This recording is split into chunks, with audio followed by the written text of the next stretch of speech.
Welcome back to CNN 10 on this Wednesday, October 28th. I'm Carl Azus, glad to have you spending 10 minutes of your day with us. With less than a week to go before the 2020 U.S. presidential election, voting in America, past and present, is the subject we're leading off with today. When it was signed in 1787, the U.S. Constitution didn't lay out specifics on citizen voting. It left decisions about that up to the states. But it also left the door open for Congress to make laws about voting.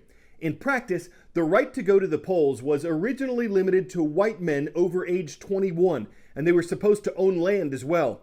But in 1868, the 14th Amendment was ratified. It extended citizenship and voting rights to all men born in America as long as they were 21. And the 15th Amendment, ratified in 1870, specifically protected the right of citizens to vote regardless of their race. There was still discrimination at the polls, like poll taxes and literacy tests, that prevented many African Americans from voting. Meanwhile, the right of women to vote wasn't constitutionally protected until 1920.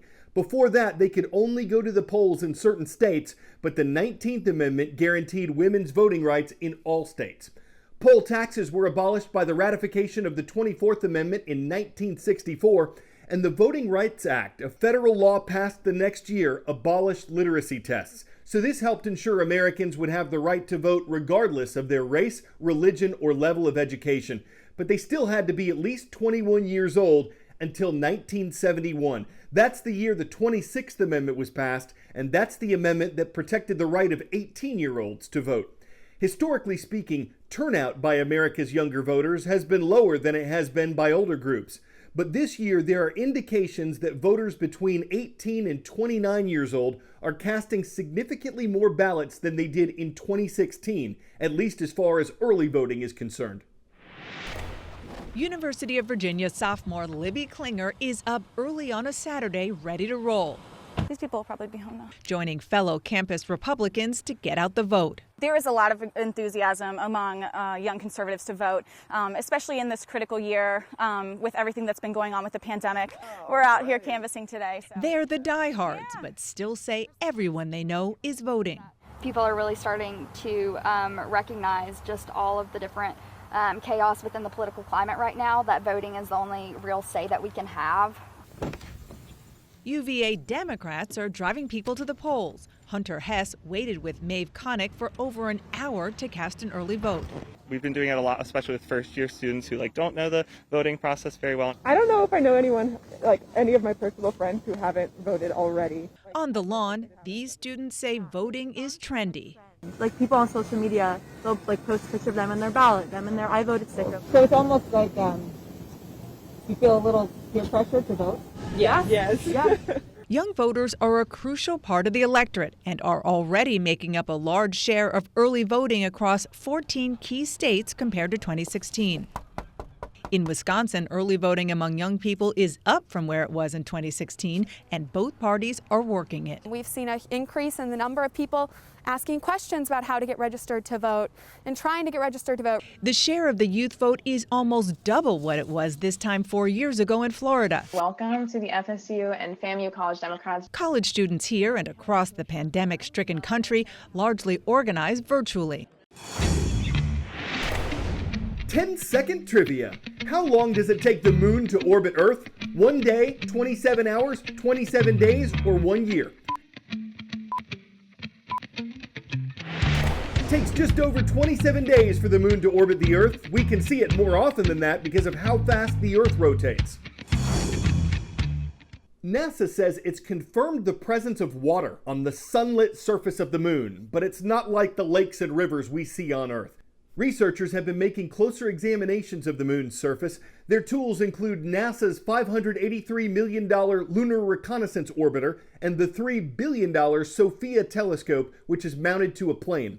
With the telescope, scientists examined the moon's surface through a wavelength that the naked eye might not be able to see. And NASA says that detected water that's trapped in glass beads or in between grains on certain parts of the moon. It's not a lot. In one of the moon's largest craters, it's about as much as a 12-ounce bottle of water, according to NASA. With the Lunar Reconnaissance Orbiter, scientists looked at moon areas that are always shadowed from the sun and theorized that many of these shadows could be filled with ice. They don't know for sure, and if there is water here, no one knows exactly how it got there. But NASA wants to do more research through future moon missions. It's difficult and expensive to carry water into space. If the moon has enough of it, it could help supply everything from rocket fuel to drinking water for visitors.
American intelligence officials are warning that China, Iran, and Russia are all planning to interfere with next week's presidential election if they haven't already. This might be done through cyber attacks, spreading misleading information, voter or ballot fraud. All three of these countries have denied meddling in the election. But with so much information out there, CNN 10 recently put together a special edition called Checking Your Sources, which can help you identify misinformation or fake news online. It's available right now at CNN10.com. Meanwhile, our friends at CNN Business have some more tips to help you ensure that what you're reading is the truth. Let's say you're scrolling through Facebook and, oh look, another shocking headline. So shocking that it must be false. But this time, it kind of looks true. You're not alone if you've had this dilemma. Here's how to spot fake or misleading information online. For posts that link to a website, first check what the website's domain is. .edu and .gov are generally considered to be trustworthy. When it comes to news articles, check what news outlet the information is coming from. Is it from a well-known and trustworthy source? If you're skeptical, the easiest thing to do is search for the same story elsewhere. If other reputable outlets have covered it, the story is more reliable. Oh, but please don't forget, The Onion is satire. When vetting posts, it's also important to check the date that the article or tweet was first published. Headlines can sometimes appear to be relevant, but the actual story or tweet is outdated or out of context, and therefore misleading.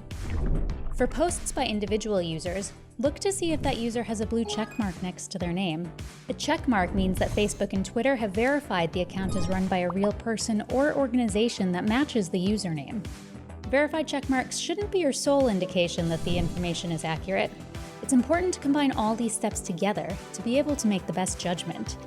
And lastly, if you're unsure about information you see on your social media, at the very least, don't repost it. Sharing information that you can't confirm is true will only make you part of the problem.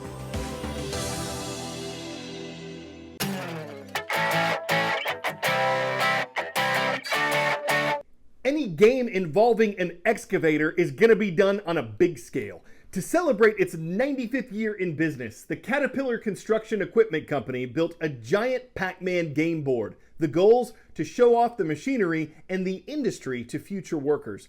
After it was built, customers, gamers, and operators were allowed to remotely control Pacman and the Ghosts through skid steer loaders.